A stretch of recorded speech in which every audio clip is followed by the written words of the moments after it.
My doctor തുടരുന്നു. ഈ മൂക്കടപ്പ് ഉണ്ടാകുന്ന സമയത്ത് പലരും നേസൽ സ്പ്രേ ഒക്കെ ഉപയോഗിക്കാറുണ്ട്. അത് ശരീരത്തിൽ ഒരു പരിധിവരെ ദോഷം ചെയ്യുമോ? എന്താണ് അതിന്റെ ഒരു മൂക്കിൽ മരുന്ന് നിർത്തുന്നതിന് വേണ്ടി ചിലപ്പോൾ ഏതെങ്കിലും ഡോക്ടർ ഒരിക്കലും എഴുതി കൊടുത്തിട്ടുണ്ടാവും. അന്ന് അദ്ദേഹത്തിന്റെ സൂക്കേടും അതുകൊണ്ട് തന്നെ മാറിപ്പോയിട്ടുണ്ടാവും.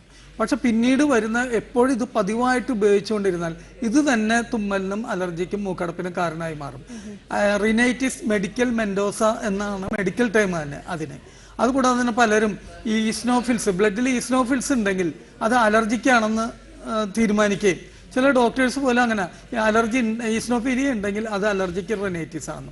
പക്ഷേ അങ്ങനെയല്ല എന്ന് വിദഗ്ധ പഠനങ്ങൾ തെളിയിച്ചിട്ടുണ്ട്. ചിലവർക്ക് നോൺ അലർജിക്ക് റിനൈറ്റിസ് വിത്ത് ഈസ്നോഫിലിക് സിൻഡ്രോം എന്ന് പറയുന്ന ഒരു അവസ്ഥ പലപ്പോഴും ഉണ്ട്.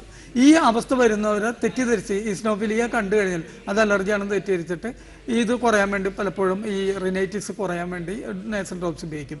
ഇത് നിർത്തിയിട്ട് നമ്മൾക്ക് വളരെയധികം മൂക്കടപ്പ് തോന്നുകയാണെങ്കിൽ സാധാരണ നമ്മൾ വീട്ടിൽ അടുക്കളയിൽ ഉണ്ടാവുന്ന കറിയുപ്പ് ഒരു നുള്ളെടുത്ത് ഒരു 5 ml ഡ്രോപ്പറിൽ നേരത്തെ ഉപയോഗിച്ച് കളഞ്ഞ നേസൽ ഡ്രോപ്സിൻ്റെ ബോട്ടിലിൽ എടുത്ത് അത് മൂക്കിൽ നിർത്തി കൊടുക്കുകയാണെങ്കിൽ ഈ മരുന്ന് കൊണ്ടുണ്ടാകുന്ന യാതൊരു ദൂഷ്യഫലങ്ങളും ഇല്ലാതെ വളരെ കുറഞ്ഞ ചെലവിൽ ഈ മൂക്കടപ്പ് മാറ്റാവുന്നതാണ്. വളരെ ചെറിയ കുട്ടികളൊക്കെ മൂക്കടപ്പ് ഉണ്ടാകുന്ന സമയത്ത് എന്തെങ്കിലും പൊടിക്കൈ ഉണ്ടോ ചെയ്യാൻ? വളരെ ചെറിയ കുട്ടികൾക്ക് മൂക്കടപ്പ് ഉണ്ടാവുന്നതിന് ഒരു കാരണം മൂക്കിന്റെ നാസദ്വാരങ്ങൾ വളരെ ചെറുതാണ്. നാസദ്വാരങ്ങൾ വളരെ ചെറുതായതുകൊണ്ട് തന്നെ അവർക്ക് അടയും.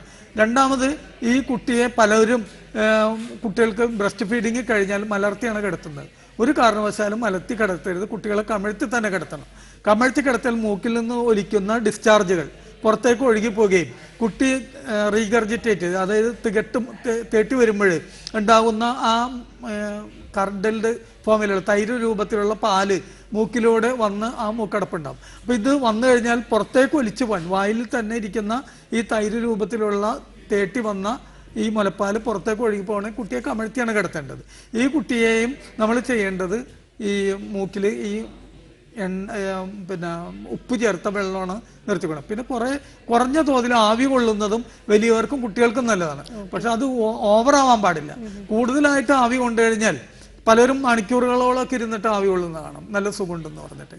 ഈ മുഖത്തുള്ള സെല്ലുകൾ കോഴിമുട്ട, നമ്മളിപ്പോൾ കോഴിമുട്ട സെല്ലെന്ന് പറയും, ഇതിലുള്ള സൈറ്റോപ്ലാസം ചൂട് തട്ടി ഈ മുഖത്തുള്ള സെല്ലുകൾ ദ്രവരൂപത്തിലായിട്ട് മാറും. കോഴിമുട്ട ചൂടുവെള്ളത്തിലിട്ടാൽ വെളുത്ത പദാർത്ഥമായി മാറുന്നത് പോലെ ഈ മുഖത്തുള്ള സെല്ലുകളുടെ സൈറ്റോപ്ലാസം വെളുത്ത ഖരരൂപത്തിലായി മാറും. ഇത് പല പ്രാവശ്യം സംഭവിച്ചു കഴിഞ്ഞാൽ അത് മുഖത്തെ പേശികൾക്ക് ദൂഷ്യം ചെയ്യും. ഓക്കെ ഡോക്ടർ, നമുക്ക് ഇന്നത്തെ എപ്പിസോഡ് വൈൻഡപ്പ് ചെയ്യാനുള്ള സമയമായിട്ടുണ്ട്. വളരെയധികം നന്ദി. ഇത്രയും നേരം നമുക്ക് വേണ്ടി ചെലവഴിച്ചതിനും ഒരുപാട് വിവരങ്ങൾ പ്രേക്ഷകർക്ക് വേണ്ടി പങ്കുവച്ചതിനും. മൈ ഡോക്ടറിന്റെ ഇന്നത്തെ എപ്പിസോഡ് ഇവിടെ അവസാനിക്കുന്നു. നാളെ മറ്റൊരു വിഷയവുമായി കാണാം. നമസ്കാരം.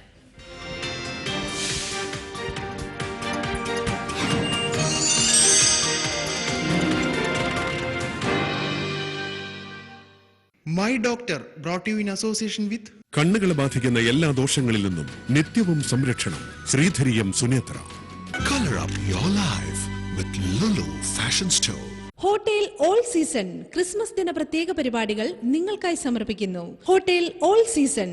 Hotel All Season, Pride of Ashtamudi Lake, Kollam, Kerala. Powered by Advanced Active Carbon Technology ഉള്ള Nippon Paint, Odorless Air Care.